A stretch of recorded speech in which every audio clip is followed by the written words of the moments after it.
So hello everyone, this is Ayush Sharma and welcome back to our YouTube channel Let's Start Compete and welcome back to our YouTube channel Let's Start Compete and जैसा कि आपको पता है कि हम SSC CGL 23 के previous year questions के set cover कर रहे हैं और उन्हीं सेट्स को कवर करने के उसमें जो हमारा 18 तारीख को आपका एग्ज़ाम कंडक्ट हुआ था SSC CGL का, उसकी जो फोर्थ शिफ्ट है वो आज हम कवर करने वाले हैं। ठीक है, एंड यहाँ पर जरा क्वेट देखिए, everything is temporary in this material world, nothing is permanent.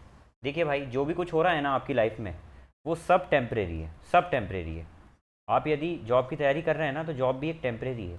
हर चीज़ आपकी लाइफ में टेम्परेरी होती है, हर किसी की लाइफ में सब चीज़ें टेम्परेरी होती है, कुछ भी परमानेंट नहीं है इस वर्ल्ड में। ठीक है, तो चिंता करने की बात नहीं है। यदि आपको बुरा लग रहा है, आपका समय बुरा चल रहा है, आपका स्ट्रगल फेस चल रहा है, तो ये भी टेम्परेरी है, परमानेंट नहीं है, कुछ समय बाद ये निकल जाना है। यदि आप बहुत ज़्यादा खुश हैं, आपको लग रहा है कि आपसे ज़्यादा कोई खुश नहीं है, आप तो बिल्कुल शहंशाह हैं, तो आप ये चीज़ बिल्कुल ध्यान रखिएगा कि ये सब चीज़ें टेम्परेरी है, परमानेंट कुछ भी नहीं है उसमें। ठीक है, जब भी आपको लगता है ना कि आप बहुत ज़्यादा खुश हैं, बहुत ही ज़्यादा खुश हैं, और आपको लगता है कि आप इस दुनिया में सबसे महान हैं, तो ज़रा हॉस्पिटल जाकर देख लेना लोगों की हालत क्या है।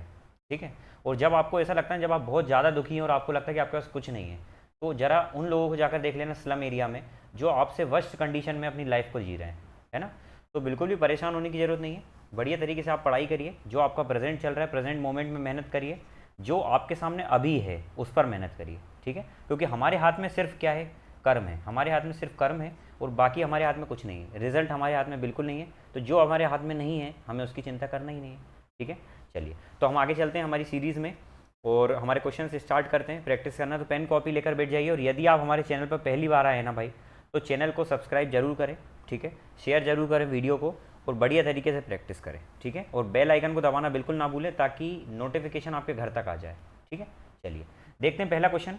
पहला क्वेश्चन आपकी खिदमत में पेश किया जा रहा है लेट्स स्टार्ट कॉम्पीट की जानिब से। यहाँ पर ये क्वेश्चन दिया हुआ है और मैं आपको पढ़ाता हूँ विबोर्ड मास। विबोर्ड मास क्या होता है? विबोर्ड मास के अकॉर्डिंग ये होता है क्या, ये होता है वेनिकुलर बार, ये होता है ब्रैकेट, ये होता है ऑफ, ऑफ से भी पहले ब्रैकेट सॉल्व किया जाता है और ब्रैकेट से भी पहले बार सॉल्व किया जाता है। ठीक है, ये होता है डिवाइड, ये होता है एडिशन और ये होता है सब्ट्रैक्शन। ठीक है, तो उसी को ध्यान में रखते हुए, यहाँ तो बार तो है नहीं तो ये वी तो आएगा नहीं, ब्रैकेट जरूर है। सबसे पहले ब्रैकेट को सॉल्व करते हैं। इस ब्रैकेट में क्या होगा, देखिए ये 2 9 जा कट जाएगा और 9 6 जा कट जाएगा, तो ये आ जाएगा 6। ठीक है, चलिए यहाँ देखते हैं, ये 8 2 जा 16 कट जाएगा, 2 8 जा हो जाएगा, तो ये 6 में से 6 गया तो ये तो गया 0, ये बचा 20। ठीक है, ये कट जाएगा 3 4 जा 12, तो ये 4 और ये माइनस में 20 चल रहा है और ये प्लस में 5 चल रहा है। 5 और 4 9, 9 में से 20 गया। तो जब छोटी नंबर में से बड़ा नंबर माइनस करते हैं, सर होगा तो माइनस, लेकिन बड़े नंबर के सामने क्या है माइनस, तो वो माइनस लग जाएगा, तो -13 आ जाएगा। आई होप ये क्वेश्चन समझ में आ गया होगा। यदि नहीं आया तो मैं एक बार फिर से बता रहा हूँ, ध्यान से देखिएगा। मैंने क्या करा, मैं यहाँ पर बोल रहा हूँ कि आप यहाँ पर डायरेक्ट काटें। देखिए 2 9 जा 18, पहले ऑफ होता है सॉल्व, 2 9 जा 18, अब ये डिवाइड हो रहा है तो ये 9 6 जा 54 हो जाएगा। ठीक है, अच्छा ये 8 से ये 2 बार में 16 डिवाइड हो जाएगा। ठीक है, लेकिन हमने पढ़ा था सर ये मल्टीप्लाई पहले होता है, मल्टीप्लाई डिवाइड में आपस में आगे पीछे कर सकते हैं, मल्टीप्लाई और ऑफ में आगे पीछे कर सकते हैं। 8 और ये देखो 16 और 8 लिखा हुआ है और डिवाइड में क्या चल रहा है 16 चल रहा है, तो 16 से 16 गया, ये 8 बचा।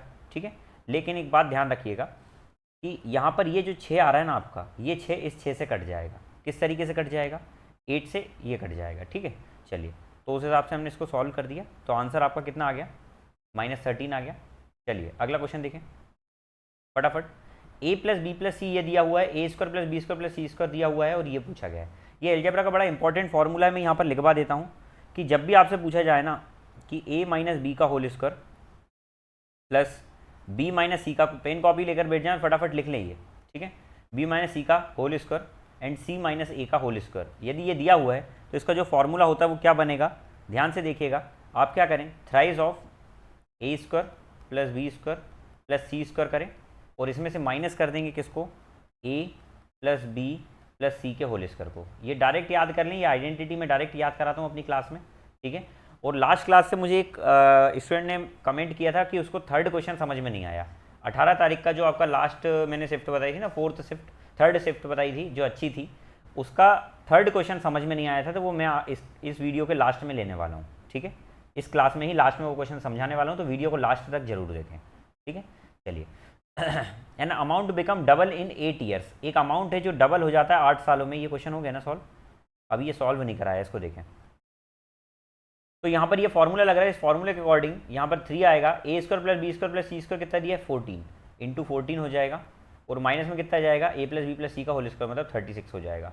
तो ये 42 माइनस 36 कितना हो जाएगा 6 हो जाएगा। तो इसका आंसर यहाँ से 6 आ रहा है। लेकिन इसको हम हिट एंड ट्रायल मेथड से भी कर सकते हैं एग्जाम में, ध्यान से देखिएगा। मुझे यहाँ पर ये तीनों को मैं मानने का सोच रहा हूँ कि इसको 1 मान लेता हूँ प्लस 2 मान लेता हूँ प्लस 3 मान लेता हूँ।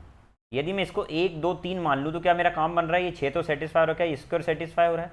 तो ए का स्क्वायर मतलब 1, बी का स्क्वायर मतलब 2 का स्क्वायर 4, और इसका स्क्वायर मतलब 9। तो ये बिल्कुल सेटिस्फाई कर रहा है, 14 आ रहा है। तो हमारी ये वैल्यू सेटिस्फाई कर गई, तो हमको इसको पुट कर देना है। चलो तो पहले में क्या होगा, ए और बी का अंतर माइनस लेकर स्क्वायर, तो ए और बी का माइनस कितना हो जाएगा 1, 1 का स्क्वायर 1 प्लस बी और सी का अंतर कितना हो जाएगा 1, 1 का स्क्वायर 1 प्लस सी और ए का अंतर कितना हो जाएगा, तो आप बोलेंगे 2 हो जाएगा, 2 का स्क्वायर 4, तो ये कितना आ जाएगा 6। तो इस तरीके से भी कर सकते हैं आप, ठीक है। लेकिन हिट एंड ट्रायल जब नहीं लग पाती तो फॉर्मूले ही काम आते, इसलिए मैं बोलता हूँ कि फॉर्मूले याद रखना बहुत ही ज़रूरी है। चलिए अगला क्वेश्चन देखें।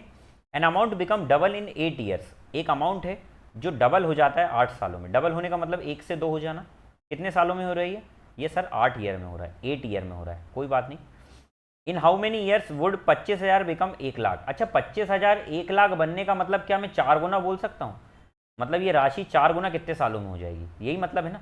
देख लो यहाँ 1 से 2 हो रही है, यहाँ 1 से 4 गुना कितने साल में हो जाएगी। तो इनडायरेक्ट ये क्वेश्चन दिया हुआ है, ये बहुत सॉल्व करा है मैंने। तो मुझे बताओ कि 8 साल में कितना ब्याज मिला, तो सर 1 से 2 हो गया मतलब 1 ब्याज मिला, मतलब 8 साल में यदि 1 ब्याज मिला, ठीक है 8 साल में 1 ब्याज मिला। यहाँ पर कितना ब्याज चाहिए हमको, तो आप बोलेंगे सर 3 ब्याज चाहिए। तो सर 8 साल में अगर 1 ब्याज मिला तो 3 ब्याज कितने साल में मिलेगा, तो सर इसका 3 गुना ही तो हो रहा है, तो यहाँ पर ये कितने साल में मिलेगा, तो आप बोलेंगे सर 24 ईयर में मिलेगा, 24 साल इसका आंसर आ जाएगा, ठीक है। तो हम इसको रेशियो से भी कर सकते हैं, क्योंकि उसने पूछा था इतने गुना, ये गुना ही था कहीं ना कहीं, ठीक है। चलिए the mark price of a book is 1000 rupees in a book fair, it is available for sale with discount scheme. देखो एक बुक है जिस पर मार्क प्राइस लिखा हुआ है 1000 रुपये, कोई दिक्कत नहीं 1000 लिखा है तो उसमें बोल रहा है उसमें 2 डिस्काउंट दिए जा रहे हैं, ठीक है 2 डिस्काउंट दिए जा रहे हैं। तो बोल रहा फाइनल सेलिंग प्राइस क्या होगी। देखो पहले तो 12% का डिस्काउंट दिया जा रहा है। अच्छा 12% का डिस्काउंट देने का मतलब ये है कि 1000 का 12%, सर 100 का 12% तो 12 ही होगा, 1000 का 12% 120 होगा। तो जब इसमें 12% मतलब 120 का डिस्काउंट देंगे तो कितने में बेचा जाएगा, ये 880 में बेचा जाएगा। अब उसमें भी 8% का डिस्काउंट दे रहे हैं, तो इसका 8% कितना होगा, तो सर इसका 1% कैसा होगा, किसी भी नंबर का 1% निकालना तो 2 के पहले पॉइंट, तो 8.8 हो जाएगा 80, और उसका 8% कितना हो जाएगा 8 64, 64 का 4 6 यहाँ 8 64 6 70, तो 70.4, 70.4 माइनस करेंगे तो इसमें 70.4 माइनस करेंगे तो अप्रॉक्स आ जाएगा 809.6। उसने पूछा था अंतिम विक्रय मूल्य कितना है, तो अप्रॉक्स इतना है, निकटतम पूर्ण बताना था ना पूर्णांक के, ठीक है। तो ये आ जाएगा 809। इसका दूसरा तरीका भी मैं बताता हूँ आपको कैसे करना है। 2 डिस्काउंट दिए जा रहे हैं 12 और 8% का, तो सक्सेसिव डिस्काउंट का फॉर्मूला क्या होता है मैंने बताया था। तो आप बोलेंगे sir x plus Y minus X Y upon में 100, ये सक्सेसिव डिस्काउंट का फॉर्मूला होता है, राइट। तो यहाँ पर x कितना है 12% प्लस 8% माइनस 12 और 8 का मल्टीप्लाई कितना होगा 96 अपॉन में 100, 2 के पहले पॉइंट लग जाएगा। 12 और 8 कितना होता है 20, माइनस में 0.96 माइनस करा। अच्छा अप्रॉक्स देखो 20% में से इतना सा कम हो रहा है, 19% ही तो हो रहा है ना अप्रॉक्स, माइनस 19% ही तो माइनस हो रहा है अप्रॉक्स, मैं अप्रॉक्स की बात कर रहा हूँ। तो 19% जब माइनस करेंगे तो 1000 की चीज़ का 1000 का 19% कितना होता है 190 होता है। जब 190 माइनस करूँगा तो 810 ही तो आएगा, तो इससे भी डायरेक्ट कर सकते हैं आप। क्या बात समझ में आ गई, आई होप समझ में आ गई होगी, ठीक है भाई। वीडियो को अभी तक लाइक नहीं करा तो लाइक जरूर करें सेशन को, ठीक है सभी फटाफट लाइक करें। गुड इवनिंग सभी को, ठीक है। नींद नहीं लें, पेन कॉपी लेकर बैठे, ध्यान से पढ़ाई करें। चलिए अगला क्वेश्चन देखें। A and be invested money in a business in the ratio 7:5। ए और बी 7 और 5 में निवेश करते हैं। अब देखो भैया पार्टनरशिप जो होती है ना, पार्टनरशिप का एक रूल याद रख लो, पार्टनरशिप बता रहा हूँ मैं, नॉट रिलेशनशिप, ठीक है। पार्टनरशिप में क्या होता है, सोना बाबू वाली बात नहीं चल रही है। पार्टनरशिप में जिस रेशो में आप बिजनेस में पैसा लगाते हैं ना, जिस रेशो में आप बिजनेस में पैसा लगाएंगे, कहीं ना कहीं आपका जो प्रॉफिट होगा वो भी उसी रेशो में डिवाइड होगा। क्या इतनी बात समझ में आ गई? पार्टनरशिप में सिर्फ एक ही कंसेप्ट है ये, जिस रेशो में पैसा लगाया उस रेशो में प्रॉफिट निकालोगे, बस, इसके अलावा कुछ बचता ही नहीं है आपके जीवन में, ठीक है। तो सर देखिए, इनने इन्वेस्ट करा बिजनेस में 7 और 5 के रेशो में, 15% प्रॉफिट चैरिटी में चले जाता है। अच्छा, जो भी कमाएगा उसमें से क्या करेगा, 15% चैरिटी में दे देगा। 15% चैरिटी में देने के बाद बचेगा कितना, तो आप बोलेंगे सर 85% बचेगा। अब इस 85% को वो प्रॉफिट में बांटेंगे। तो सबसे पहले यहाँ पर ए का शेयर कितना बोला है, तो आप बोलेंगे सर ए का शेयर है 5950, 5950। लेकिन हम देखें तो सर ए का शेयर कैसे बटेगा, तो मैंने बताया था कि आपको 7 और 5 में तो बटेगा इनका शेयर भी। तो यहाँ पर इसमें रेशो में इसका रेशो इसमें कितना है, 7 है। तो सर कहीं ना कहीं ये 7 की कीमत है इतनी। तो मुझे बताओ कि टोटल दोनों की कमाई कितनी हुई होगी, तो 12 की कीमत निकालूंगा ना, 7 और 5 12 टोटल कमाई। तो सर 7 की कीमत इतनी, तो 12 की कीमत कितनी, तो कैसे निकलेगा, 5950 किसके बराबर है, 7 के बराबर है। निकालना कितनी कीमत, 12 की कीमत। तो ये आ गया दोनों की वैल्यू। अब ध्यान से सुनना, बहुत इंपॉर्टेंट चीज़ बता रहा हूँ। ये जो आया, ये ए और बी का टोटल पैसा कमाया हुआ आ गया, लेकिन कब, ये भैया ये उसने जो चैरिटी में दे दिया उसके बाद ये पैसा आया। तो चैरिटी में 15% दे दिया, उसके बाद कितना बचा, 85%। तो ये पूरा कितने की वैल्यू के बराबर है, 85 की वैल्यू के बराबर है। निकालना क्या है, कुल कितना लाभ हुआ था, तो 100% की वैल्यू निकालना है। कुल लाभ नहीं, टोटल प्रॉफिट निकालना है, 100% की वैल्यू निकालना है। क्या बात समझ में आ गई? चलिए, तो हमको सिर्फ इसको पूरे को सॉल्व करना है, और इसके अलावा आपके जीवन में कुछ नहीं बचता है, ठीक है। 7 7 ज़ा 49,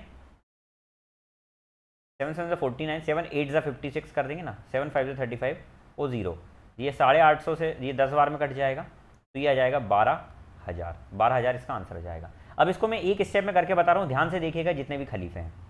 मैं ये बोल रहा हूँ 5,950 रुपये भैया जी ने ए का शेयर है, ठीक है, किसका शेयर है, ए का प्रॉफिट शेयर है। और यहाँ रेशो में कितने के बराबर है ए का शेयर, 7 के बराबर। तो सर ये 7 के बराबर है, लेकिन हमको टोटल की निकालना, तो ये 12 की निकाल दी। लेकिन ये भी किसके बराबर है, 85% के बराबर है टोटल। तो 85 नीचे निकालना कितने की वैल्यू, 100 की। बस इसको सॉल्व करना है आपको। सत्तू सत्तू, 7 8 ज़ा 56, 7 5 ज़ा 35, 0, 85 10 ज़ा, तो कितना आ जाएगा, 12,000। 12,000 इसका टोटल प्रॉफिट आ जाएगा। क्या बात समझ में आई? एग्जाम में यही करना था आपको, इतना आना चाहिए, आपकी माइंड में क्लियरिटी होना चाहिए। एक दुकानदार क्या खरीदता है, purchase 6 small cold drink bottle, cold drink, ठीक है, ठंडे ड्रिंक की बॉटल खरीदता है 100 रुपये में। 100 रुपये में खरीदता है कितनी बॉटल, 6 बॉटल। अच्छा, उसने क्या बोला है एक बॉटल को कितने में बेचना चाहिए, और 20% का लाभ कमाने के लिए कितने में बेचना चाहिए। तो सर एक की बात चल रही है, 100 रुपये की 6 बॉटल खरीदी, तो हर एक बॉटल इतने की पड़ी होगी, ठीक है, इतने की खरीदी होगी। अब उसको इस पर 20% प्रॉफिट कमाना, मतलब इसको कितने में बेच दे, तो आप बोलेंगे सर 120% में बेच दे। परसेंट हटा के नीचे मैंने 100 लगाया, 100 से 100, सुन सा सुन प्यार की धुन, 620 सा, तो 20% का इधर 20 रुपये का यहाँ पर क्या हो गया, 20 रुपये में वो बेच रहा होगा प्रॉफिट खाकर। क्या बात समझ में आ गई? मुझे उम्मीद है कि आपको बात समझ में आ गई होगी। नहीं भी आई तो आप ध्यान से देखो, 100 रुपये की चीज़ थी, 6 बॉटल थी, उसको जाने दो, उस पर 20% का प्रॉफिट यदि कमा कर बेचेगा तो कितने में बेचेगा, 120 रुपये में। लेकिन 120 रुपये में कितनी बॉटल बेच रहा है, 6, वो हर एक का बोल रहा है, तो 6 बॉटल 120 में बेच रहा है लाभ कमाकर, तो एक बॉटल 20 रुपये में बेचेगा। ये तरीका भी हो सकता है, ठीक है। चलिए अगला क्वेश्चन देखें। Find the value of given expression, आपको इसकी वैल्यू फाइंड करना है। इसकी वैल्यू फाइंड करने का एक ही तरीका कि आपको ट्रिग्नोमेट्री की टेबल याद होना चाहिए, जिसमें वैल्यूज़ दी हुई होती हैं, वैल्यूज़ दी हुई होती हैं, ठीक है। चलिए तो यहाँ देखते हैं, 4/3, 10 45 1 होता है, और 1 का स्क्वायर कितना हो जाएगा, 1 प्लस 3 इंटू कॉस 30 कितना होता है, कॉस 30 होता है साइन 60, साइन 60 जो होता है वही कॉस 30 होता है, और साइन 60 कितना होता है, √3/4। तो ये भी कितना हो जाएगा, 0 1/2 1/√2 √3/4, तो √3/4 हो जाएगा। तो √3/4 का स्क्वायर कितना हो जाएगा, 3/16। √3/2 नहीं, तो √3/2 आएगा ना, 0 1/2 1/√2 √3/2, तो √3/4 आ जाएगा, ठीक है। चलिए माइनस में 2, सेक 30 कितना होगा, तो सेक 30 वही होता है जो कॉस 30 होता है, क्योंकि कॉस 30 का अपोजिट सेक 30 होता है, तो ये क्या हो जाएगा, इसका अपोजिट हो जाएगा, तो 2/√3, तो 2/√3 का स्क्वायर करके लिखेंगे तो कितना हो जाएगा, 4/3, माइनस में 3/4 इंटू में कॉट 60 कितना होगा, तो सर कॉट 60 होगा जो 1060 होता है, 1060 कितना होता है, 1060 होता है 1/0 1/√3 तो ये 1/√3 होता है, और 1/√3 का अगर मैं स्क्वायर कर दूंगा तो कितना हो जाएगा, तो 1/√3 का स्क्वायर हो जाएगा 1/3, ये कट गया। चलो और चलिए तो ये हो जाएगा 4/3 प्लस 9/4 माइनस 8/3 माइनस 1/4। ठीक है, चलो इन दोनों को सॉल्व करो तो कितना आ जाएगा, -4/3। इन दोनों को सॉल्व करो तो कितना आ जाएगा, 2 आ जाएगा, प्लस का 2 आ जाएगा। ठीक है, तो ये आ जाएगा -4 + 6/3 आ जाएगा। तो कितना आ जाएगा, ये 2/3 इसका करेक्ट आंसर है। ये आपका वैल्यू सॉल्व करके करेक्ट आंसर आ गया। क्या इतनी बात समझ में आ गई? चलिए अगला क्वेश्चन देखें। मीनू 38 साल की है। ठीक है, Meenu is 38 year old. Meenu 38 year की है और उसकी जो डॉटर है वो 8 साल की है। ठीक है, उसने बोला कितने साल बाद मीनू डबल हो जाएगी अपनी डॉटर की एज का। मीनू कितने साल बाद अपनी डॉटर की एज का डबल हो जाएगी। डॉटर की एज का डबल होना है तो सर डबल होने का मतलब क्या होगा कि सर यहाँ पर यदि ये मान लो 1 है तो ये 2 हो जाए। तो मुझे बताओ भैया, रेशो में एक चीज़ ध्यान रखना, रेशो की एक प्रॉपर्टी होती है, रेशो में एक चीज़ होती है, जब भी उम्र की बात चलती है, जब भी एज की बात चलती है, तो मैंने यदि फॉर एग्जांपल मैं बोलता हूँ कि आपके पापा में और आप में 3 साल का अंतर आज है, तो आज से 1000 साल बाद भी 3 साल का ही अंतर होगा, राइट? मतलब अंतर नहीं बदलता। तो सर यहाँ मीनू और उसके बेटी में 30 साल का अंतर था, तो यहाँ भी 30 साल का अंतर होना चाहिए, लेकिन यहाँ अंतर कितने का दिख रहा है, 1 साल का। तो इस 1 साल के अंतर को 30 साल का बनाने के लिए इस पूरे में किसका मल्टीप्लाई कर दूँ, 30 का। तो ये 30 दूनी 60 हो जाएगा और 30 से कम 30 हो जाएगा। तो अब देख लो, ये देखो 38 से 60 हो गया और ये 8 से 30 हो गया। अब मिला लो, बिल्कुल सही है, यहाँ भी अंतर सेम है, यहाँ भी अंतर सेम है, 30 साल का। तो कितने साल बाद ये 30 साल का हुआ, डबल कब रेशो बनेगा, डबल का रेशो कब बन रहा है, तो सर ये 8 से 30 साल का हो गया। कितने साल बाद हुआ होगा ये, तो आप बोलेंगे सर 22 साल बाद ये 30 का हुआ होगा। तो 22 साल इसका आंसर है। क्या बात समझ में आ गई? आना ही चाहिए, नहीं समझ में आई तो भी देखें। शताब्दी एक्सप्रेस ट्रेन जो है वो 700 किलोमीटर कवर करती है 5 घंटे में, 1012 किलोमीटर कवर करती है 11 घंटे में। तो उसकी एवरेज स्पीड बताना है। एवरेज स्पीड का फॉर्मूला होता है टोटल डिस्टेंस में अपॉन टोटल डिस्टेंस अपॉन में total time, not time, it's time. ठीक है, तो total distance upon total time होता है एवरेज स्पीड का फॉर्मूला। टोटल डिस्टेंस कितना दिया हुआ है, तो आप बोलेंगे सर 700 किलोमीटर जा रहा है और फिर 1012, तो दोनों को जोड़कर डायरेक्ट लिख दूं तो ये हो जाएगा 1712 किलोमीटर। अपॉन में डिस्टेंस टाइम कितना है टोटल, 5 और 11 कितना, 16 घंटे। लेकिन ये आ रहा है किलोमीटर पर आवर में, और उसने हमारे से पूछा किस में, जरा ध्यान से घूर कर देखो, मीटर पर सेकंड में। किलोमीटर पर आवर को मीटर पर सेकंड में ले जाना है तो 5/18 का मल्टीप्लाई करेंगे तो वो मीटर पर सेकंड में पहुंच जाएगा। तो इसमें किसका मल्टीप्लाई करूँ, 5/18 का। क्या बात समझ में आ गई? चलिए काटा और पीटी मचाते हैं। तो यहाँ से ये कटेगा, 16 से पूरा कट रहा है, ये 16 के टेबल में पूरा आएगा। 16 × 1 = 16, 112। 16 के टेबल में 112 कितने बार में आता है, 16 × 7 = 112 होता है। ठीक है, 107 पंजे कितना होगा, तो 535 अपॉन में 18 होगा। कितने बार में जा रहा है, 18 दूनी 36 और 9 29 बार में पूरा जाएगा, 13 बच जाएगा। 29 सही, 13/18 इसका आंसर है। ठीक है, तो ये है आंसर। इजी क्वेश्चन दिए हैं, शिफ्ट में ज़्यादा टफ लग नहीं रहा है मुझे अभी तक, तो आगे देखना पड़ेगा कैसे क्वेश्चन है। In a company a piece of work can be completed in 4, 6 and 18 days alone by R, S and T respectively, इज्जत के साथ। वो बोल रहा है कोई पीस ऑफ वर्क 4, 6 और 18 दिन में किया जाता है R, S, T के द्वारा। तो बोल रहा है तीनों मिलकर यदि साथ में काम करें तो कितने दिन में कर पाएंगे। तो जब भी 3 लोगों की बात आती है, मान लो T1, T2, T3 है, तो तीनों से एक साथ कराना, तो उनका जो फॉर्मूला होता है वो डायरेक्ट मैंने बनाकर आपको बताया था पिछली क्लासेस में। यदि नहीं पता तो पिछली क्लासेस देख कर आए, टाइम पास ना करें। ठीक है, और ये T3, T1 ये मैंने फॉर्मूला बताया था। ठीक है, तो उसके हिसाब से अगर हम देखें तो 4 × 6 × में 18, और नीचे क्या होगा, पहले T1, T2 का मल्टीप्लाई 4, 6 = 24, दूसरा फिर इन दोनों का मल्टीप्लाई 6, 18 छंग 108, फिर इन तीनों का 18 चौकू 72। ठीक है, चलिए काटा और पीटी मचाते हैं। किससे कट रहा है ये, तो आप बोलेंगे 4 छंग 24, ये 6 4 = 24 से ये पूरा कट रहा है कितने बार में, 24 1 = 24 के टेबल में ये आता है क्या, 24 के टेबल में तो ये आता ही नहीं है यार, गलत काट दिया। चलो 6 से काट दो पहले। 6 4 = 24, 6 1 = 6, 6 8 = 48, 6 1 = 6, 6 2 = 12। 4 से कट रहा है क्या, बिल्कुल कट नहीं रहा है, 2 से कटेगा। 2 2 = 4, 2 2 = 4, 2 9 = 18, 2 6 = 12, 9 6 15 2 17, 18 दूनी 36, तो 36 अपॉन में 17, तो आ जाएगा 2.1, एक ही तो आंसर है 2.1 वाला।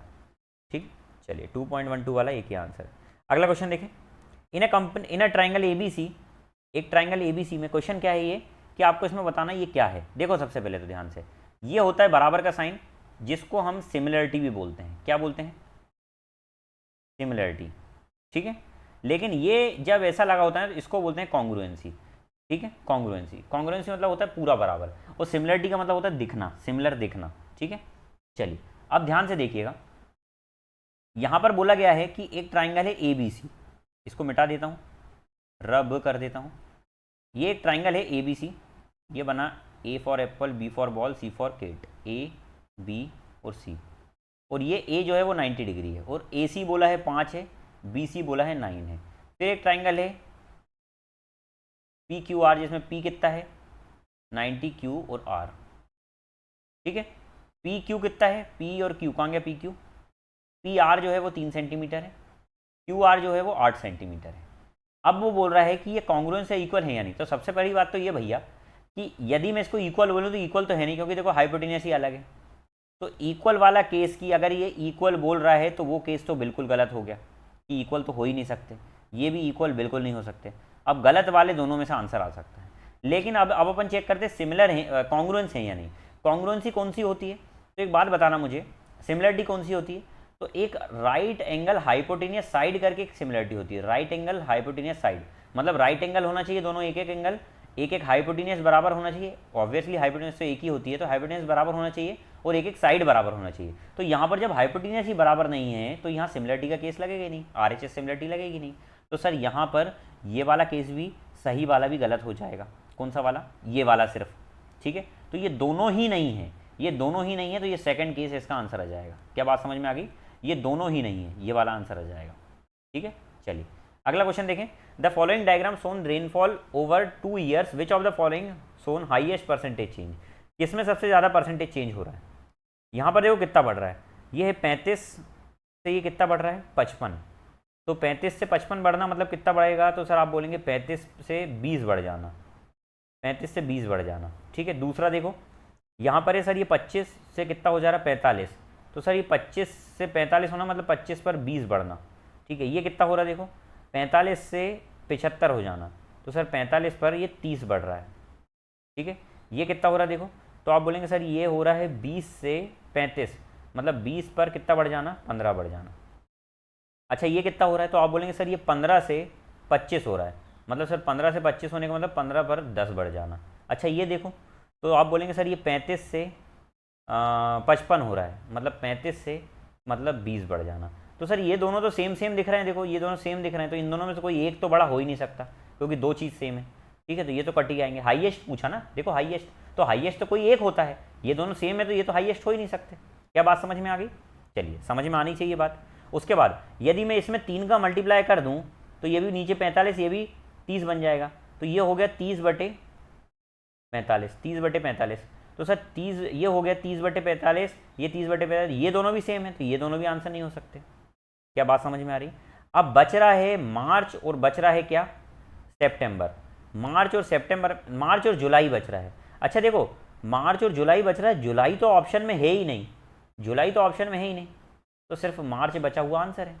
देखो ये मार्च है और जुलाई बच रहा था, तो ये ऑप्शन से आप इस तरीके से उड़ा सकते हैं स्मार्ट तरीके से। और यदि नहीं उड़ाते आ रहा तो ये मार्च का था और ये जुलाई का था, अपन कंपेयर कर लेते हैं। इसका मतलब क्या होता है 3/4 मतलब होता है 75%, और इसका मतलब क्या होता है 4/5, 4/5 का मतलब कितना होता है 80%, ठीक है। तो कौन बड़ा, मार्च वाला बड़ा। क्या बात समझ में आ गई, आना ही चाहिए, कसम है पड़ोसी की, ध्यान से पढ़ाई करो। अब ये देखो भैया, ये क्वेश्चन थोड़ा सा अच्छा दिख रहा है मुझे, इसमें मैं कुछ आपको समझा देता हूँ, कुछ याद करा देता हूँ। एक आइडेंटिटी लिख लेना और इसी की भाषा में वो आइडेंटिटी बता देता हूँ कि जब भी आपको दिया हो, मान लो P दिया है A+B/में A-B, और Q दिया हुआ है इसका अपोजिट, जस्ट अपोजिट A-B/में A+B, ऐसा दिया हुआ है। मतलब यहाँ से सर P × Q कितना आ रहा है 1 आ रहा है, ठीक है। अगर इन दोनों, ये दोनों अपोजिट हैं तो इनका मल्टीप्लाई होने पर 1 आएगा। तो यदि आपको ये दिया हुआ है, ये दिया हुआ है आपको, और आपसे पूछा है P+Q, तो P+Q आप यहाँ से डायरेक्ट निकाल सकते हैं। कैसे, 2 में A² + B² और अपॉन में A² - B², ये होता है। मैं ये बताना चाह रहा था बस, ये बताना चाह रहा था। तो सर इसको ही ध्यान में रखते हुए ज़रा ध्यान से घूर के देखना, हमको निकालना क्या है ये, इसको ज़रा सिंपलेस्ट फॉर्म में कन्वर्ट करें तो ये सिंपलेस्ट फॉर्म में कन्वर्ट होकर क्या होगा, तो सर एलसीएम लेंगे तो नीचे एलसीएम आ जाएगा पी क्यू, और ये पी का मल्टीप्लाई इधर होगा तो कितना बन जाएगा पी क्यूब, प्लस में ये क्यू का मल्टीप्लाई उधर हो जाएगा तो कितना हो जाएगा क्यू क्यूब। अच्छा ऐसा कर क्यों रहा हूँ, देखो इन दोनों का एलसीएम कितना हो गया पी क्यू हो गया। अब क्यू के टेबल में पी क्यू कितने बार में आएगा, पी बार में, जितने बार में आता है उसका मल्टीप्लाई ऊपर कर दे तो पी क्यूब आ गया। उसी प्रकार से इसको करेंगे। अच्छा ये फॉर्मूला क्या लिख सकता हूँ, ए क्यूब प्लस बी क्यूब का एक फॉर्मूला होता है, और वो भी मैं बता देता हूँ आपको, यहाँ बताता हूँ। देखो ए क्यूब प्लस बी क्यूब का फॉर्मूला क्या होता है वो भी देख लो। तो इसको हम लिख सकते हैं ए प्लस बी ब्रैकेट के अंदर फिर एक और ए प्लस बी का होल स्क्वायर माइनस में 3ab, ये भी लिख सकते हैं। ठीक है, तो गांठ बांध लो इसको, इस फॉर्मूले को क्या बांध लो, गांठ बांधने का बोल रहा हूँ मैं, और कुछ नहीं। ठीक है, तो इस फॉर्मूले को ध्यान से लिख लो। अच्छा तो उसके अकॉर्डिंग अगर हम ये फॉर्मूला देखें तो ये क्या बनेगा, p प्लस क्यू, और अंदर ब्रैकेट में क्या आएगा p प्लस क्यू का होल स्क्वायर और माइनस में 3pq। ठीक है, ये आ जाएगा, और नीचे क्या चल रहा है पी क्यू चल रहा है। अच्छा पी क्यू तो 1 हो जाएगा, मैंने बताया इस केस में पी क्यू 1 हो जाएगा, क्यों, क्योंकि देखो ये दोनों अपोजिट है, अपोजिट है तो सही ये 1 हो गया तो इसको हटा दो। बाकी पी प्लस क्यू क्या होगा, तो इसको देखो पी प्लस क्यू क्या हो गया, ध्यान से बताओ पी प्लस क्यू क्या होगा, तो अपन यहाँ पर साइड में निकाल लेते हैं पी प्लस क्यू क्या होगा। तो सर पी प्लस क्यू होगा twice of a square, A square मतलब क्या होता है √2 का स्क्वायर कितना हो जाएगा 2, प्लस बी स्क्वायर मतलब 1 का स्क्वायर 1 अपॉन में 2 का स्क्वायर √2 का स्क्वायर 2 माइनस 1, तो ये तो नीचे 1 आ जाएगा, तो ये 3 2 जा 6 आ जाएगा। ठीक है, तो यहाँ पुट कर दो 6, और ब्रैकेट के अंदर 6 6 से 36 माइनस 3 इंटू ये 1 3, तो कितना हो जाएगा 6 इंटू 33, 6 इंटू 33 होता है 180 और 18, तो 198, ये आंसर है आपका।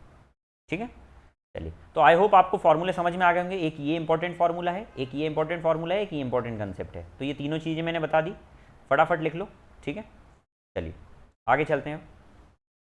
What is the exact value of this, अब इसकी एग्जैक्ट वैल्यू निकालने से पहले ध्यान से मेरी बात सुनना। ये होता है अपना क्वाड्रेंट, थोड़ा सा टेढ़ा बन गया है, ये होता है अपना क्वाड्रेंट। क्वाड्रेंट में 4 दिशा होती है, ये फर्स्ट क्वाड्रेंट, ये सेकंड क्वाड्रेंट, ये थर्ड क्वाड्रेंट, और ये फोर्थ क्वाड्रेंट होता है। ठीक है, इसमें साइन पॉजिटिव होता है, इसमें कॉस पॉजिटिव होता है, इसमें टेन पॉजिटिव होता है, इसमें कॉसेक पॉजिटिव होता है, इसमें सेक पॉजिटिव होता है, और इसमें कॉट पॉजिटिव होता है। बोलने का मतलब ये है कि जो जो इन कॉलम में लिखे हुए हैं वो पॉजिटिव होते हैं, बाकी सिर्फ नेगेटिव होते हैं, और इसमें ऑल पॉजिटिव होते हैं, ऑल पॉजिटिव होते हैं। ठीक है, अब पहली बात तो ये मैंने बता दी, दूसरी बात ध्यान से सुनिएगा, जो इस पॉइंट से जुड़ा होता है ना 90 डिग्री वाली लाइन से, उसमें फंक्शन चेंज होता है, उसमें फंक्शन चेंज होता है, ये मैं बोल रहा हूँ। और ये जो लाइन जो 180 से जुड़ी होती है ना, इसमें फंक्शन चेंज नहीं होता है। अब ध्यान से सुनिएगा, हमको बोला cos 120, बहुत ध्यान से देखिएगा, इसको क्या मैं लिख सकता हूँ cos 90 प्लस 30, आप बोलते हैं बिल्कुल। अब देखिएगा 90 प्लस का मतलब होता है सर 90 डिग्री यहाँ होता है इस क्वाड्रेंट, इस लाइन में, तो 90 प्लस मतलब हमको यहाँ कूदना है। तो यदि मैं इसमें कूद गया हूँ तो इसमें कूदने का मतलब ये है सर, पहली बात तो ये कि 90 से अटैच्ड है इससे, तो फंक्शन चेंज होगा, तो फंक्शन चेंज होकर मैं क्या लिख सकता हूँ, इसको साइन लिख सकता हूँ। अब साइन 30 तो आएगा, लेकिन माइनस का आएगा कि प्लस का आएगा, तो सर cos 90 प्लस जब हमने करा तो हम ये वाले क्वाड्रेंट में आ गए सेकंड क्वाड्रेंट में, और सेकंड क्वाड्रेंट में कॉसेक और साइन के अलावा सब नेगेटिव होते हैं, तो कॉस क्या हो जाएगा, नेगेटिव हो जाएगा। साइन 30 कितना होता है 1/2, 0 1/2, और ये माइनस का, तो ये आ जाएगा माइनस का 0.5, ये आंसर है इसका। इससे बेस्ट तरीका इसका नहीं हो सकता, पूरे कंसेप्ट मैंने इसमें बता दिए जो हो सकते थे। ये फंक्शन वाले इंपॉर्टेंट क्वेश्चन है, पिछली बार भी मैंने कुछ सेट में कराया, रिपीट हो चुके हैं। ठीक है, a cone and a cylinder equal radii have equal volume, तो सबसे पहले वॉल्यूम ऑफ कोन क्या होता है, शंकु का कोन क्या होता है, शंकु का वॉल्यूम क्या होता है, आयतन क्या होता है वो लिखें, और वॉल्यूम ऑफ सिलेंडर क्या होता है, बेलन का सिलेंडर का क्या होता है वॉल्यूम, वो लिखना है। ठीक है, तो इसका फॉर्मूला होता है 1/3 पाई आर स्क्वायर एच, ये कोन का होता है और वॉल्यूम, और सिलेंडर का क्या होता है पाई आर स्क्वायर एच होता है। ठीक है, उसने बोला है कि इनकी रेडियस इक्वल है, सर रेडियस इक्वल है, हाइट का रेशो निकालना है। अच्छा दूसरी चीज़ क्या बोला है, equal volume, equal radii and equal volume, volume भी इक्वल है, रेड आई भी इक्वल है, तो ये सब कट जाएगी ना, रेड आई भी इक्वल है। तो सर इनका रेशियो क्या हो जाएगा, तो इनका रेशियो सर इस रेशियो में जो यहाँ बच रहा है उसके अपोजिट होगा, तो 3:1 आ जाएगा वैसे तो डायरेक्ट, लेकिन मैं आपको इसको समझा देता हूँ। ये फॉर्मूले आपने लिख लिए होंगे, ठीक है, अगर लिख लिए तो आप ध्यान से देखिएगा। उसमें बोला कि उनके वॉल्यूम इक्वल हैं, वॉल्यूम इक्वल होने का मतलब पहले वाले का वॉल्यूम दूसरे वाले का वॉल्यूम बराबर है। पहले वाले का वॉल्यूम क्या है, 1/3 पाई आर स्क्वायर और H1 मान लेते हैं इसको, और इसको मान लेते हैं पाई आर स्क्वायर क्योंकि रेडियस सेम है, और ये H2 मान लेते हैं। अच्छा ये पाई पाई कटे, आर स्क्वायर कटा। अच्छा तो हमको दोनों की हाइट का रेशियो बताना है, तो वो हाइट का रेशियो क्या बनेगा, तो आप बोलेंगे वो बनेगा 3:1, और यही तो पूछा था हमसे, ठीक है। तो थोड़ा सा स्मार्ट वर्क करना सीखें एग्जाम में। चलिए ये डिस्टेंस बिटवीन टू सेंटर, ये भैया अगेन डीसीटी से क्वेश्चन आ गया, direct common tangent. Direct common tangent का फॉर्मूला क्या होता है, ये मैंने बताया था, D² माइनस में R1 माइनस R2 का होल स्क्वायर। ये मैंने पहले फॉर्मूला आपको लिखवा चुका हूँ डीसीटी का, डीसीटी भी बता चुका हूँ, वो टीसीटी भी बता चुका हूँ। डायरेक्ट कॉमन टेंजेंट और ट्रांसवर्स कॉमन टेंजेंट, ये दोनों टेंजेंट के मैंने फॉर्मूले आपको पहले बता दिए, ठीक है। चलिए तो ध्यान से देखें, अब ये जो होती है ना, ये होती है डायरेक्ट कॉमन टेंजेंट जो हमको गिवन है, तो डीसीटी दी हुई है, और ये जो डिस्टेंस होती है ना, ये डी होती है सेंटर की डिस्टेंस। तो डीसीटी कितनी दी हुई है, 12 इक्वल टू में अंडर रूट के अंदर डायरेक्ट डिस्टेंस का डी का स्क्वायर आ जाएगा, और दोनों की रेडियस का डिफरेंस, रेडियस का डिफरेंस कितना है, 3 और 8 का डिफरेंस कितना, 5, 5 का स्क्वायर 25 लिख दूँ डायरेक्ट। अच्छा ये रूट जब इधर आएगा तो इसका स्क्वायर कर देगा, तो ये हो जाएगा 144, ये माइनस का 25 इधर आकर प्लस का 25 बन जाएगा, इक्वल टू में कितना हो जाएगा, D²। अच्छा डी स्क्वायर हटाकर उधर भेजा तो कितना हो जाएगा, 144, 25, 169, तो ये डी कितना हो जाएगा, 13। तो यहाँ से डी कितना आ गया, 13 आ गया। क्या बात समझ में आ गई, ये आपका 16वां क्वेश्चन हो गया। अगला क्वेश्चन देखें, quantity of various food items used by restaurant during 4 month in a year, ठीक है। What is the average quantity of food, भैया औसत बताना है, सी में जो, इसको मैंने हिंदी में क्यों नहीं लिया, क्योंकि ये सेम इंग्लिश का ही था इसलिए बोल दिया था मैंने, ठीक है। तो 4 मंथ में जो भी आपको सी का दिख रहा है उसका एवरेज निकालना है, तो कुछ नहीं करेंगे, एवरेज निकालने का तरीका क्या है, सबको जोड़कर क्या करना है, सबको जोड़ना है और कुछ नहीं करना है। चलो तो जोड़ते हैं, 300 और 200 500, 500 और 200 700, 700 और 200 900, 900। अच्छा 900 में ये 95 जोड़ा और इसका 5 जोड़ा तो कितना हो जाएगा, 1000, 1010, 1010 में 80 जोड़ा, 1090, 1090 में फिर 80 जोड़ा तो कितना हो जाएगा, 1170। कितने महीने की बात चल रही है सर, 4 महीने की टोटल, तो काट दो, 4 2 ज़ा 8, 3 यहाँ, 4 9 ज़ा 36, 2 9 वाली लाइन में एक ही आंसर आ रहा है। यहाँ देख कर ज़िया करें भैया, जब भी आप सॉल्व करें ना तो इसको देखते जाएं ऑप्शन को, जहाँ भी दिख जाए वहाँ सॉल्व कर दें, फटाक से टिक लगा दें। 4 9 ज़ा 36, 1 यहाँ, 4 2 ज़ा 8, 0.5 ज़ा 20, तो 292.5 kg इसका आंसर आ गया। अगला क्वेश्चन देखें, फाइंड फोर्थ प्रपोर्शन। चतुर्थ प्रपोर्शन निकालने का तरीका ये है कि यदि कोई भी नंबर दिए हुए ए बी सी और फोर्थ प्रपोर्शन निकालना है तो पहले 2 को मल्टीप्लाई करें, दूसरे तीसरे से डिवाइड करें, ये तरीका मैंने पहले बता चुका हूँ। तो सर यहाँ पर क्या करेंगे, पहले 2 को गो ना करेंगे, क्या करेंगे, गो ना, और आखिरी वाली से गलत बता दिया, गलत बता दिया,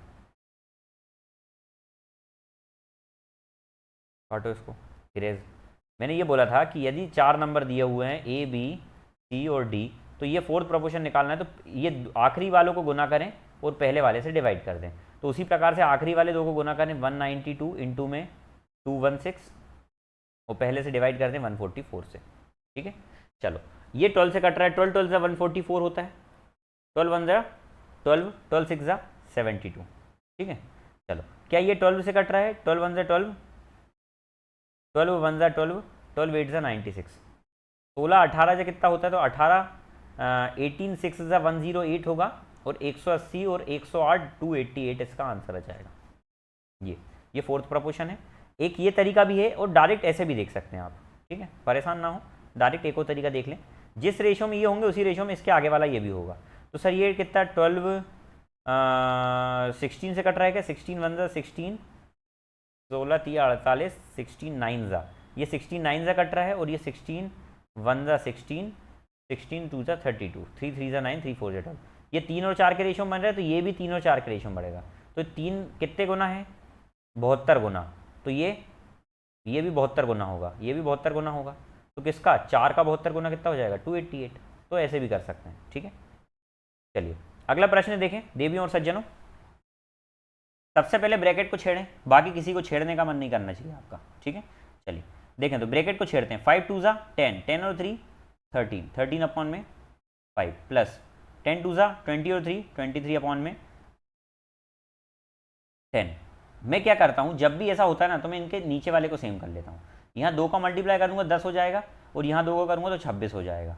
तो क्या बन गया, 23 अपॉन में 10 प्लस 26 अपॉन में 10, तो ये हो जाएगा 49 अपॉन में 10 हो जाएगा। अच्छा, इसका मतलब हो गया 49 अपॉन में 10, 49 अपॉन में 10, ये कट जाएगा, 7 7 49, 21/10, तो क्या बचा sir, 7 upon 10 divided by 21 upon में 10 बचा। अच्छा, यहाँ पर इनको करेंगे डिवाइड, प्लस करो डिवाइड, 5 बन जा 5 6 7, 7 अपॉन 5, तो 1/5 डिवाइड में 7/5 और माइनस 2/7। ध्यान से देखिएगा इस क्वेश्चन को घूर कर, यहाँ से ये कट जाएगा, ये क्या, ये 7 1 ज़ा 7 3 ज़ा, डिवाइड में ये डायरेक्ट कटते हैं, तो 1 डिवाइडेड बाय 3 मतलब 1/3 बचा, प्लस ये 5 से 5 उड़ गया, तो ये 1 डिवाइडेड बाय 7 कितना, 1/7 बचा, और माइनस 2/7 बचा। 1/7 में 2/7 जाएगा तो माइनस का 1/7 आएगा, तो 1/3 माइनस 1/7, तो ये हो जाएगा 4/21, ये इसका आंसर है, ठीक है। चलिए, तो ये समझ में आ गया होगा। अगला क्वेश्चन देखें। अब ये देखें भैया, ये क्वेश्चन, ये एक फॉर्मूला है, आइडेंटिटी है, लेकिन उसने हमसे पूछा है 10 15, ऐसा क्वेश्चन दूसरी बार आ चुका है। ये 10 15 की वैल्यू पूछ रहा है। मैं आपको बहुत सारी वैल्यूज़ लिखवा रहा हूँ, तो पेन कॉपी लेकर बैठ जाओ, ये पूरी वैल्यूज़ छाप लें आप, बहुत इंपॉर्टेंट वैल्यूज़ है। साइन 15 डिग्री जो होता है ना, वो होता है √3 - 1/2√2, ठीक है। और यही वैल्यू जो होती है ना, √3 - 1/2√2, यही होती है cos 75 की वैल्यू, ठीक है। अच्छा, साइन 75 डिग्री क्या होता है, तो ये होता है √3 + 1/2√2, और यही वैल्यू होती है जो है वो cos 15 डिग्री की। क्या आपको इतनी बात समझ में आ गई? मुझे उम्मीद है कि इतनी बातें आपके भेजे में घुस गई होगी। अच्छा, tan 15 क्या होता है, ध्यान से देखिएगा। tan 15 डिग्री की अगर मैं बिल्कुल सॉल्व करके वैल्यू बताऊं तो वो होती है 2 - √3। कितनी होती है? 2 - √3। अच्छा, tan 15 ये होती है, और यही वैल्यू होती है cot 75 की, ठीक है।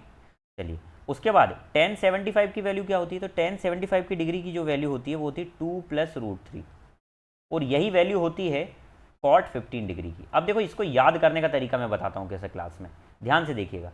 मैं ये बोलता हूँ आपसे, साइन 15 छोटा होता है ना, कंपेयर करो, और 75 बड़ा होता है ना, तो जब ये बड़े वाले की वैल्यू आएगी तो यहाँ बीच में प्लस आएगा, और छोटे वाले की वैल्यू आएगी तो यहाँ पर माइनस आएगा।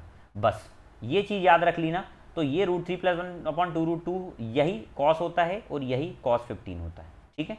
तो इस तरीके से ये 4 वैल्यू रट गई। अब 10 15 और 75 में देखो, 15 छोटा है ना तो इसलिए यहाँ माइनस आ रहा है, 75 बड़ा है ना इसलिए यहाँ प्लस आ रहा है।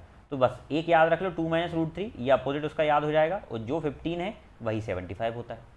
क्या बात समझ में आ गई? तो उसके हिसाब से हमारा आंसर ये वाला हो गया, और ये मुझे उम्मीद है ये वैल्यूज़ आपको पूरी छप गई होगी माइंड में, ठीक है।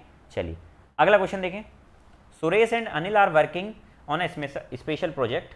सुरेश टेक 5 घंटे टू टाइप। देखो भैया, जो भी काम होता है ना, जो भी काम होता है, मैं सुरेश का मान लेता हूँ, सुरेश एस एफिशिएंसी से काम कर रहा है, और वो 5 घंटे काम करता है, और उसमें वो 40 पेज कंप्लीट कर देता है। तो जो टोटल वर्क होता है वो नीचे लिखा जाता है हमेशा, जो टाइम वगैरह एफिशिएंसी होती है वो ऊपर लिखी जाती है, और जो नीचे उसका टोटल टाइम लिखा जाता है। ये कहाँ से आता है?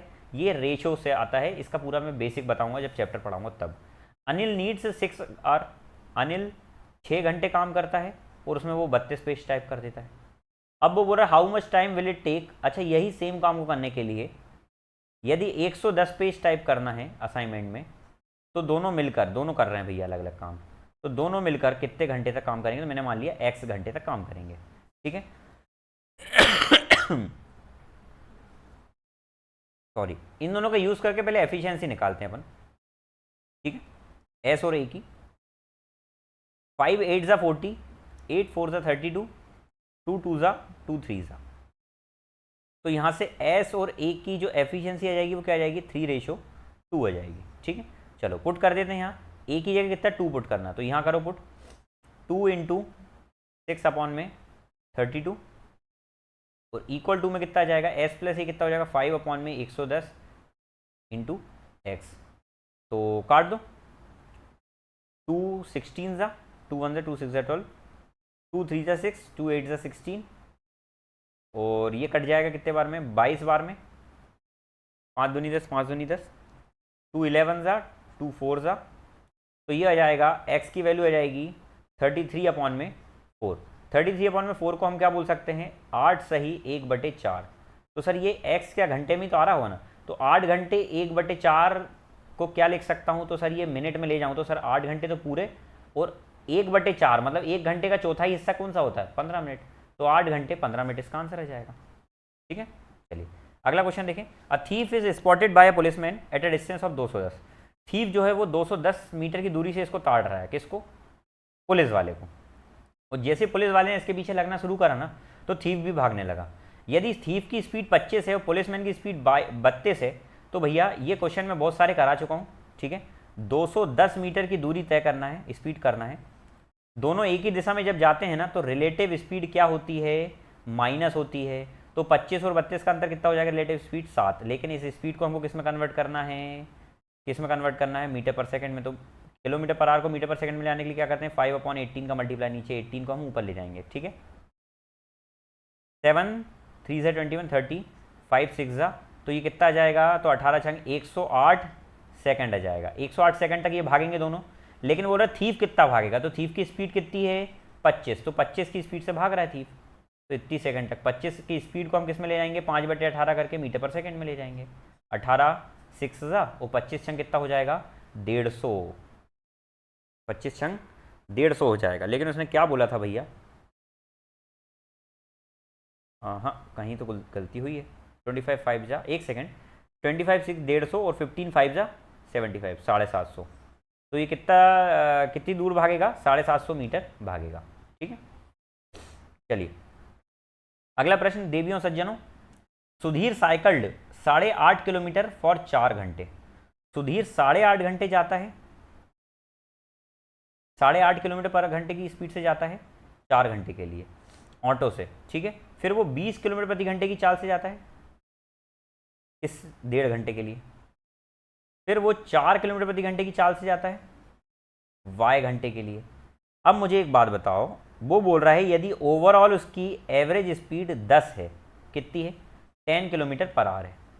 भैया तो मैं इसको एवरेज से करना बता रहा हूँ, जरा शॉर्ट तरीके से समझ लेना, पहला तरीका मैं बता दे रहा हूँ, नहीं आएगा तो दूसरा बेसिक तरीका बताऊंगा, ठीक है। चलिए देखें, मैं बोलता हूँ 10 किलोमीटर प्रति घंटे सबकी स्पीड मान लेते हैं, सबकी, तो सबकी मान लेते हैं तो सर कहीं ना कहीं ये भी तो 10 किलोमीटर प्रति घंटे मानी जाएगी, तो उस हिसाब से तो ये कितनी हो जाएगी 10, और यदि मैं इसका टोटल में मल्टीप्लाई करूँगा तो ये 10y कहलाएगी। लेकिन ये एक्चुअल में इतनी है नहीं, कितनी कम है ये, सर देखो ये कितनी कम है, 10 होना चाहिए था, ये कितनी कम है 1.5 किलोमीटर प्रति घंटे 4 लोगों की कम है, तो कितनी कम हो, ये 6 कम है। अच्छा ये कितनी ज़्यादा है, तो ये 10 ज़्यादा है 1.5 लोगों की, 10 ज़्यादा 1.5 लोगों की मतलब कितनी ज़्यादा है, 15 ज़्यादा है, 15 ज़्यादा है। यदि हम इनसे बोलें कि ये 6 कम है, ये 15 ज़्यादा है, तो ये दोनों ने आपस में बात करी तो ये बोलते हैं भैया हम लोग 9 ज़्यादा आए हैं, तो अगर तुम 9 लोग ज़्यादा आए हो तो ये 10y जो आया था उसमें से 9 कम कर दो, और जैसे ही 9 कम करूँगा तो वो किसके बराबर आ जाएगा, 4y के बराबर आ जाएगा, तो ये हो जाएगा 6y बराबर में 9, तो y आ जाएगा 1.5। ये शॉर्ट तरीका भाई ये मैं एग्ज़ाम में करता यदि आता तो, ठीक है। आई होप कि ये तरीका आपको समझ में आया होगा, ठीक है। और अगला इसका मैं बेसिक तरीका बता देता हूँ कि सर 8.5 किलोमीटर प्रति घंटे की चाल से 4 घंटे चलता है, ये चल दिया, प्लस 20 की स्पीड से 1.5 घंटे चलता है, ये चल दिया, प्लस 4 की स्पीड से y चलता है, ये चल दिया, टोटल 10 की स्पीड से कितने घंटे चल रहा है, तो सर पहला 4 प्लस 1.5 प्लस y, ये चल दिया, ठीक है। तो 8 चुकू 32 और 2 34, प्लस कितना हो जाएगा ये 30 प्लस 4y बराबर ये कितना हो जाएगा 5.5, तो ये हो जाएगा 55, नॉट बचपन का प्यार, 55 प्लस 10y, ठीक है। ये 4y जब माइनस होगा तो कितना बचेगा 6y, और जब ये हो जाएगा तो कितना 64 में से 55 गया तो कितना बचेगा 9, तो y कितना आ जाएगा 1.5। तो या तो इतना लंबा तरीका कर लो या पिछला बताया उसको समझ लो, ठीक है। एरिया ऑफ सेक्टर इज इतना, किसी टुकड़े का, सेक्टर मतलब होता है ये टुकड़ा जो आप पिज़्ज़ा खाते हैं उस प्रकार का टुकड़ा, ठीक है, तो वो बोल रहा है इतना है। तो चलो एरिया ऑफ सेक्टर कैसे निकालते हैं, तो एरिया ऑफ सेक्टर का फॉर्मूला क्या होता है, एरिया ऑफ सेक्टर का फॉर्मूला होता है पाई आर स्क्वायर में थीटा बाय में 360, ठीक है। और वो एरिया ऑफ सेक्टर कितना दिया है 1848 इक्वल टू में पाई कितना है 22 अपॉन में 7, आर स्क्वायर निकालना है, थीटा कितना है 270 अपॉन में 360, ये दोनों कट गए, 9 3 27 हो जाएगा, 9 4 36 हो जाएगा, ठीक है। चलिए बहुत अच्छी बात है, 22 से काटने से पहले 3 से काट लेते हैं, 3 6 18, 3 1 3 6 18, 22 2 44, 22 8 ठीक है, 7 4 28, तो आर स्क्वायर बराबर आ जाएगा 28 इंटू में 28, तो यहाँ से आर कितना जाएगा 28, और यही तो पूछा था आपसे, बोलो, ठीक है। चलिए अगला क्वेश्चन देखें, a man and a women, बहुत ही सुंदर क्वेश्चन भाई, ये क्वेश्चन मुझे एक स्टूडेंट ने डाउट में भेजा था कि सर ये क्वेश्चन में हम रुक गए थे, तो इसका शॉर्ट तरीका बता दीजिए, तो मैं इसका शॉर्टेस्ट से तरीका बताने वाला हूँ, ध्यान से समझ लीजिएगा इस क्वेश्चन को। एक मैन और एक वुमेन मिलकर किसी काम को हाफ समय में कंप्लीट करते हैं जिस समय में वुमेन और बॉय करते हैं, मतलब जितने समय में औरत और एक लड़का मिलकर काम कंप्लीट करते हैं ना, उतने ही समय में एक औरत और एक आदमी मिलकर कंप्लीट करते हैं उसके आधे समय में। अच्छा ध्यान से सुनिएगा, और आगे क्या बोला है, a boy can finish a work in 20 days, एक बॉय जो है ना वो 20 दिन में काम कंप्लीट कर रहा है, ठीक है, और जो दो वुमेन हैं वो 30 दिन में कर रही है। अच्छा दो महिला अगर 30 दिन में काम कंप्लीट कर रही है तो एक महिला कितने दिन में करेगी, तो आप ये गलती से मत बोलना कि 15 दिन में करेगी, या ये मत बोलना कि सर 30 ही दिन में करेगी। जब दो महिला मिलकर 30 दिन में कर रही है ना, तो एक वुमेन मिलकर, एक वुमेन अकेली, उसको डबल समय लगेगा, क्योंकि उसको दूसरी वाली का काम करना पड़ेगा, 60 दिन लगेगा। समझ में आ गई बात। अच्छा यहाँ से यदि मैं एलसीएम लेकर काम टोटल निकाल दूँ तो ये 60 आ गया, यहाँ से इसकी वैल्यू कितनी रहेगी 23 और इसकी 1 आ जाएगी एफिशिएंसी। समझ में आ गई बात। अच्छा यहाँ से दोनों की एफिशिएंसी कितनी आ जाएगी, तो आप बोलेंगे सर यहाँ से दोनों की एफिशिएंसी 4 आ जाएगी, ठीक है। बस अब यहीं से खेल शुरू हो रहा है मेरा शॉर्ट तरीके का, ध्यान से सुनिएगा। उसने बोला है कि एक वुमेन, एक मैन और एक वुमेन आधे समय में कंप्लीट करते जितने में वुमेन और बॉय करते हैं। तो वुमेन और बॉय को कितना समय लग रहा है, सर समय जाने दीजिए, वुमेन और बॉय कितना काम कर रहे हैं 4, तो यदि इससे आधे समय में मैन और वुमेन करते हैं, इससे आधे समय में मैन और वुमेन करते हैं, सर किसी को आधा समय लगने का मतलब ये है कि उसकी क्षमता उनसे डबल होगी, है ना, क्योंकि बॉय और वुमेन से यदि इसको आधा समय लग रहा है तो सर इसका अपोजिट क्या हो जाएगा, इसको डबल, इसको दो गुना इनकी क्षमता रही होगी, ठीक है, क्योंकि एफिशिएंसी और टाइम इनवर्सली प्रोपोर्शनल होते हैं, ठीक है। तो सर यहाँ पर मैन और वुमेन की एफिशिएंसी कितनी आ गई 8, हमको निकालना क्या है कि sir in how many days work will be finish by 4 man, 4 आदमी कितने दिन में काम कंप्लीट करेंगे। तो मुझे एक बात बताओ, यहाँ पर मैन और वुमेन की एफिशिएंसी 8 है, हमको किसकी निकालना है, मैन की। तो मैन की अगर एफिशिएंसी निकालना है तो यहाँ पर सर वुमेन की कितनी है, 1 है, तो 1 यदि वुमेन की होगी तो मैन की कितनी 7 रही होगी, 7 रही होगी, तो सर 7 रही होगी, टोटल काम कितना है 60 काम है, और टोटल 7 एक महिला जो है 7 एक मैन जो है वो 7 काम करता है, तो 4 कितना काम करेंगे 7 4 28, तो इसको जब डिवाइड करूँगा तो ये आ जाएगा 2.14, ये आंसर है। इससे बेस्ट तरीका और कुछ नहीं हो सकता। एक बार और समझा दूँ मैं, बहुत ही अच्छा क्वेश्चन है, मुझे ऐसा लग रहा है कि कुछ बच्चों को नहीं आया होगा, इसलिए मैं फिर से बता देता हूँ। मैं ये बोल रहा हूँ, यहाँ पर बोला है कि एक बॉय जो है वो 20 दिन में काम कंप्लीट कर रहा है, ठीक है, और जो है दो वुमेन जो है ना, देखो दो वुमेन मिलकर अगर 30 दिन में करती है, लेकिन एक वुमेन कितने दिन में करेगी, डबल दिन में, 60 दिन में, क्योंकि ऑब्वियस बात है सर कि दो महिला मिलकर यदि 30 दिन में काम कंप्लीट कर रही है तो एक महिला जो करेगी वो जो दूसरी महिला है उसका भी उसको ही काम करना पड़ेगा, तो डबल समय लगेगा। इनकी एफिशिएंसी यदि, इनका काम यदि मैं 60 मान लूँ तो यहाँ से इसकी एफिशिएंसी 3 आ जाएगी और इसकी एफिशिएंसी कितनी आ जाएगी 1 आ जाएगी, तो इन दोनों की एफिशिएंसी यहाँ से कितनी आ रही है, 3 और 1 4 आ रही है। अच्छा इन दोनों से आधे समय में काम कंप्लीट कर रहे हैं मैन और वुमेन, यदि इनको आधा समय लग रहा है, टाइम आधा लग रहा है, तो मैंने बोला एफिशिएंसी और टाइम इनवर्सली प्रोपोर्शनल होते हैं, यदि आधा समय लग रहा है तो क्षमता इनकी डबल रही होगी, तब तो आधा समय लग रहा है, तो सर क्षमता इनकी 8 रही होगी। अच्छा उसमें से भी वुमेन की क्षमता 1 है, वुमेन की क्षमता 1 रहे, तो मैन की क्षमता कितनी रही होगी 7। अच्छा कितना काम कराना है इनसे, तो आप मुझे चिल्लाकर बोल रहे हैं कि सर टोटल 60 काम था, ये हमने टोटल वर्क 60 निकाला था, 60 काम, लेकिन कितने आदमी से, 4 आदमी से, 4 आदमी से 7 1 का है, 4 का 28 हो जाएगा, तो 60/28 को आप सॉल्व करेंगे ना तो 2.14 ही आंसर आएगा, ठीक है। तो ये इसका शॉर्टेस्ट तरीका है। अब मैंने आपसे बोला था लास्ट क्लास में, एक स्टूडेंट ने मुझसे पूछा था कि सर ये क्वेश्चन बताइए थर्ड का, ठीक है, और ये थर्ड शिफ्ट का है। ध्यान से सुन लीजिएगा, ये क्वेश्चन एक बार और समझा दे रहा हूँ, बहुत अच्छे से सुनिएगा, ठीक है, बहुत अच्छे से गांठ बांध कर बैठ जाइए। क्या बांध कर बैठना है? गांठ बांध कर। मैं ये बोलता हूँ, यहाँ पर बोला है कि ए और बी की बराबर क्षमता है, ए और बी ने काम करना शुरू करा, दोनों की क्षमता बराबर है, और वो अकेले ना 30-30 दिन में काम कंप्लीट कर देते हैं। ये अकेला काम करता है 30 दिन में करता है, ये अकेला काम करता है 30 दिन में करता है। तो सर दोनों की क्षमता इस हिसाब से कितनी कितनी आ गई? एक एक आ गई, और टोटल काम कितना आ गया? 30 आ गया, टोटल काम 30 आ गया। अब मैं यहाँ पर 3 कॉलम बना रहा हूँ, ध्यान से देखिएगा। टोटल डेज, ठीक है, कितने लग रहे हैं, उसके बाद दिन, ठीक है, उसके बाद दिन मतलब डेज ही होता है, और यहाँ पर कार्य वर्क, ठीक है। अब ध्यान से सुनना, बहुत ध्यान से सुनना, मैं इजी करने की कोशिश कर रहा हूँ इसको, ठीक है। मैं ये बोल रहा हूँ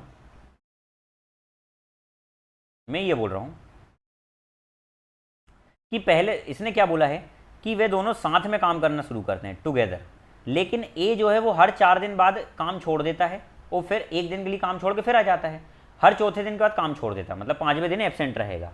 और बी जो है वो हर 5वें दिन के बाद छोड़ता, मतलब हर 6वें दिन एब्सेंट रहेगा, ठीक है। तो देखो, पहले दोनों ने काम जब साथ में शुरू करा तो ए तो मिनिमम 4 दिन तक काम करेगा, तो बी बोल रहा मैं भी तेरे साथ 4 दिन तक तो करूंगा। तो पहले में क्या होगा भैया, ये ए और बी मिलकर ना सर 4 दिन तक तो काम रेगुलर कर रहे हैं, कोई दिक्कत नहीं है। अब 4 दिन जैसे कंप्लीट हुए, ए बोलता भैया कल अपन नहीं आने वाले, तो बी बोलता भैया मेरे को तो आना पड़ेगा, क्योंकि मेरे को तो पूरे 5 दिन तक काम करना है। तो बी अगले दिन आकर बेचारा 1 दिन काम करेगा। क्या बात समझ में आ गई? चलिए, अब उसके बाद ध्यान से सुनना, बिल्कुल बहुत ध्यान से सुनना, बहुत इंपॉर्टेंट क्वेश्चन है। ए बी 4 दिन तक करते हैं, फिर बी 1 दिन तक करता है। अब अगले दिन जब ए आएगा तो बी बोलेगा भैया मेरा 5 दिन का काम कंप्लीट हो गया, अब तू अकेले काम कर, तो इसको बेचारे को 1 दिन अकेले काम करना पड़ेगा। अब अगले दिन फिर बी आ जाएगा और ए भी रहेगा, ए बोलेगा भैया मेरा तो 1 ही दिन का काम कंप्लीट हुआ, बी बोलेगा भैया मैं भी आ गया फ्रेश फ्रेश। अब ए का 1 काम कंप्लीट हो गया, तो ये दोनों मिलकर 3 दिन तक तो मिनिमम काम करेंगे। क्यों मिनिमम? क्योंकि ए को रेगुलर 4 दिन तक काम करना, 1 दिन यहाँ कर चुका है, तो 3 दिन और करेगा ए। अब बी ने कितने दिन काम कर लिया? 3 दिन कर लिया। अब ए के 4 कंप्लीट हो गए तो ए छोड़ के चले जाएगा। बी बोलेगा भैया मैंने 3 दिन करा, तो मैं अगले दिन भी 1 दिन काम करूंगा, ठीक है, कोई दिक्कत नहीं है। तो बी बोल रहा है अब मेरे 4 दिन ही कर पाया हूँ, लेकिन अब अगले दिन फिर आएगा ना, तो बी बोल रहा भैया मेरा तो अभी 1 दिन का और बचा ना। ए फ्रेश होके आ गया, लेकिन बी बोल रहा भैया मैं तो अभी 1 दिन और बचा हूँ, 1 दिन में तो अभी और काम करूंगा ना, तो भैया ये और आएगा। देखो यहाँ पर जगह नहीं बच रही, मैं आपके लिए थोड़ा सा अगले पेज में कर लूँ क्या? नेक्स्ट पेज में कर रहा हूँ, देखो इसमें कर रहा हूँ, पूरी जगह मिल जाएगी। मैं ये बोल रहा हूँ कि मैंने आपसे बोला कि टोटल डेज कितने लग रहे हैं वो यहाँ पर है, और दिन कितने हैं वो गिन रहे हैं अपन यहाँ पर, ठीक है, यहाँ पर नाम चलेगा उनका, ठीक है। उसके बाद यहाँ पर क्या आ रहा है? यहाँ पर आ रहा है वर्क आ रहा है, ठीक है। ध्यान से सुनिएगा, बहुत अच्छा क्वेश्चन बता रहा हूँ। मैं ये बोल रहा हूँ कि पहले दिन ए जो है वो हर 4 दिन के बाद छोड़कर जाता है, और बी जो है वो हर 5 दिन के बाद छोड़कर जाता है, ठीक है, 30 काम कराना है, ठीक है। तो ध्यान से सुनिएगा, पहले दिन क्या होगा, ए बी दोनों मिलकर काम कर रहे हैं। ए बी बोलता है भैया मैं 4 दिन तक तो तेरे साथ काम करवाऊंगा, लेकिन ए बोलता है भैया मेरा 4 दिन का काम कंप्लीट हो गया ना, अब मेरे को हर चौथे दिन जाना पड़ता है। तो बी बोल रहा है चल कोई बात नहीं, मेरे को तो 1 दिन रेगुलर करना पड़ेगा, मुझे 5 दिन काम कंप्लीट करना है, ठीक है। तो इस प्रकार से यहाँ 4 दिन तो इन्हें कंप्लीट कर लिया, अब बी के साथ यहाँ 5वां दिन कंप्लीट हो गया, यहाँ 5th डे कंप्लीट हो गया, 5th डे कंप्लीट हो गया, ठीक है। अब जब अगले दिन फिर ए जब आता है ना फ्रेश होके, तो बी बोलता मैं नहीं आऊँगा क्योंकि मेरा 4 और 1 5 दिन कंप्लीट हो गए। तो ए बोलता ठीक है मैं अकेला काम कर लूँगा। अब अगले दिन जब बी फ्रेश होकर आ रहा है, तो ए बोलेगा भैया मैं भी तेरे साथ काम करूँगा क्योंकि मैंने अभी 1 ही दिन काम किया है, मैंने अभी 1 ही दिन काम किया है। तो ए के साथ ये बी मिलकर काम करेगा, और कितने दिन तक करेगा? तो ये बोलेंगे भाई देख तूने ए ने 1 दिन काम करा है, तो अब अपन 3 दिन तक तो रेगुलर कम से कम करेंगे ही, क्योंकि ए का 4 दिन का काम कंप्लीट कराना है। अब ए बोल रहा भैया अपन तो चले क्योंकि अपना 4 दिन का काम कंप्लीट हो गया। बी बोल रहा भैया तुमको जाना हो तो जाओ, लेकिन मेरे को तो 1 दिन फिर करना पड़ेगा। क्यों? क्योंकि मेरे को तो 5 दिन कंप्लीट करना है, तो मेरा 3 और 1 4 दिन हो गया। अब अगले दिन फिर, अच्छा देखो 5 दिन यहाँ कंप्लीट हो गए थे, 6वां दिन यहाँ कंप्लीट हो गया, 6वें दिन के बाद यहाँ पर 3 दिन करने के बाद यहाँ 9वां दिन कंप्लीट हो गया, और 9वां दिन कंप्लीट होने के बाद यहाँ पर कितना 10वां दिन कंप्लीट हो गया। क्या बात समझ में आ गई? अच्छा 10वां दिन तो कंप्लीट हो गया, काम कितना कितना हो रहा? तो देखो इनने 4 दिन तक काम किया, हर एक की क्षमता एक एक बताई थी, याद करो मैंने ऐसा लिखवाया था, देखो अभी पिछले पेज में लिखवाया था ऐसा, ठीक है, एक एक क्षमता बताई थी टोटल, और टोटल काम कितना था 30 बताया था। तो सर यहाँ पर ये 4 दिन तक काम करा ए बी ने मिलकर, तो 2-2 काम दोनों कर रहे होंगे, 4 दिन तक इनने 8 काम कंप्लीट करा होगा, यहाँ पर इनने 1 काम कंप्लीट करा होगा, यहाँ पर इनने फिर 1 काम कंप्लीट करा होगा। अब यहाँ पर ए बी मिलकर 2-2 काम 3 दिन तक करेंगे, तो इन्होंने 6 काम कंप्लीट करा होगा। यहाँ पर फिर इसने एक काम कंप्लीट करा होगा, कितना काम कंप्लीट हो गया, 8 9 10, 10 और 6 16 और 1 17 काम हुआ है, अभी और रह गया तो अभी और कराएंगे। भैया 10वें दिन का काम हो गया। बी बोलता है भैया मैं अभी भी आऊँगा क्योंकि मेरे को एक दिन और आना पड़ेगा। ए बोलता मैं भी आ जाऊँगा भैया। तो ये दोनों मिलकर साथ में अब एक दिन काम और करेंगे। एक ही दिन क्यों कर रहे हैं, तो आप बोलेंगे सर बी ने 3 दिन करा और एक 4 दिन तो कर दिया, अब ये 5वें दिन करेगा। अब बी यहाँ से करने के बाद फिर बी चन्ना मेरे यहाँ कर देगा, धोखा दे देगा। तो अब कौन काम करेगा, ए करेगा।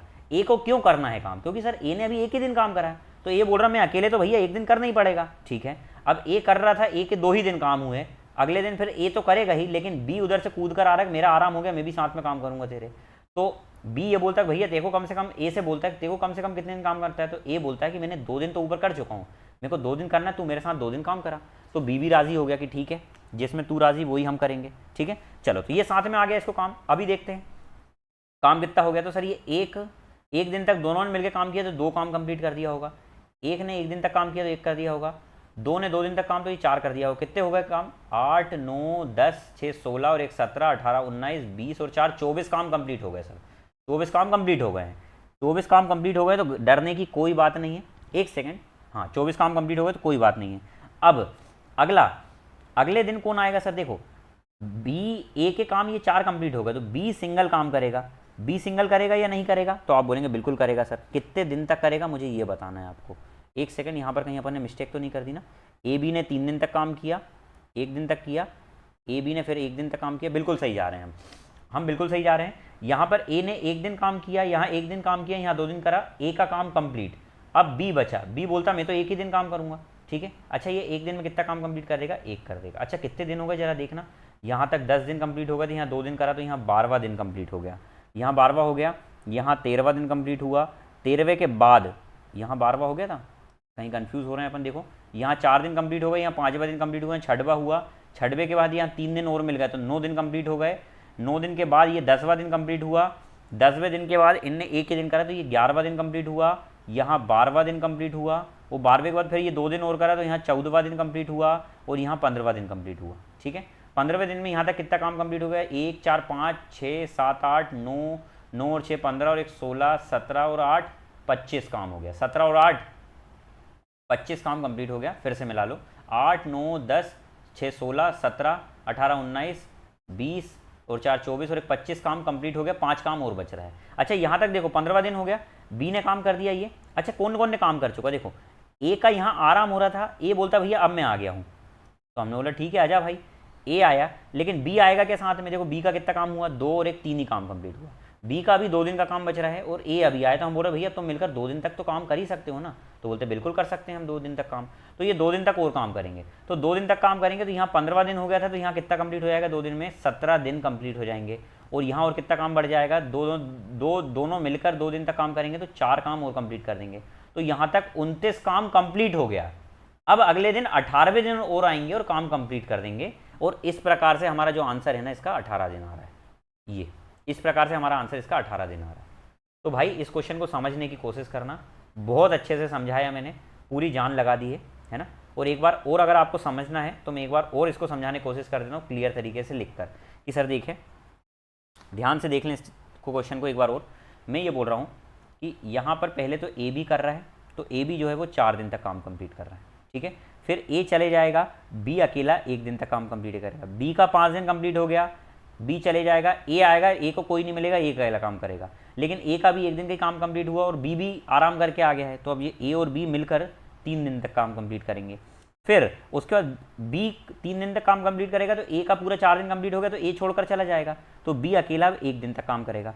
फिर अगले दिन बी अकेले के बाद अगले दिन जब ए आएगा तो ए और बी मिलकर 1 दिन तक काम करेंगे। क्यों, क्योंकि बी बोल रहा है भैया मेरे 5 दिन यहाँ कंप्लीट हो गए। अब बी आराम करेगा तो ए अकेला आ जाएगा, ए 1 दिन काम करेगा। अब उसके बाद ए 1 दिन करेगा, फिर बी आएगा आराम करने के बाद, तो ए बोल रहा है मेरे 2 ही दिन के काम हुए, तो ये दोनों बोल रहे हैं अपन दोनों मिलकर एक काम करते हैं, 2 दिन तक काम कंप्लीट कर लेते हैं। फिर ए चले जाएगा छोड़कर, तो बी फिर अकेला बेचारा 1 दिन तक काम करेगा। फिर अगले दिन फिर ए आ जाएगा, तो ए भी बोलते हैं कि अपन दोनों मिलकर मिनिमम 2 दिन तक तो काम करना ही पड़ेगा। और उसके बाद फिर ए अकेला बोलता है मैं 1 दिन तक काम कंप्लीट करूंगा। तो अब यहाँ पर अगर हम ध्यान से देखें तो इनने कितने दिन काम करा, काम कितना करा, 4 दिन तक काम करा, 2 ने तो 8 काम, इसने 1 9, इसने 1 10, इसने 6 काम, 10 और 6 16, 1 17, 17 और ये 2 18 19, 19 और 1 20, 20 और 4 24, 24 और 1 25, 25 और 4 29 और 29 और 1 30 काम कंप्लीट हो गए। दिन देख लो सर, 4 दिन, 5 6 7 8 9 10 11 12 13 14 15 16 17 और 18 दिन में कंप्लीट करा। ये 18 दिन आंसर है। क्या बात समझ में आ गई? तो इस प्रकार से ये आंसर था। तो आई होप आपको आज तक की पूरी क्लास समझ में आ गई होगी। ये मैंने आपका जो थर्ड क्वेश्चन था ये भी कंप्लीट करा दिया है, इसको देख लेना एक बार, ठीक है। चलिए, और यदि आपको भाई समझ में आया हो, क्लास अच्छी लगी हो तो लाइक ज़रूर करना, मेहनत लगती है। आपका जो लाइक होता है, आपका जो शेयर होता है वीडियो का ना, वही मुझे सपोर्ट करता है, आपके व्यूज़ ही मुझे सपोर्ट करते हैं, ठीक है। तो चैनल के साथ बने रहें, इसी प्रकार से अपना प्यार बनाए रखें, ठीक है। फटाक से 1000 सब्सक्राइबर टच कराइए, ठीक है। तो मिलते हैं अगली वीडियो में, तब तक के लिए अपने ध्यान रखें, ठीक है। जय हिंद, वंदे मातरम।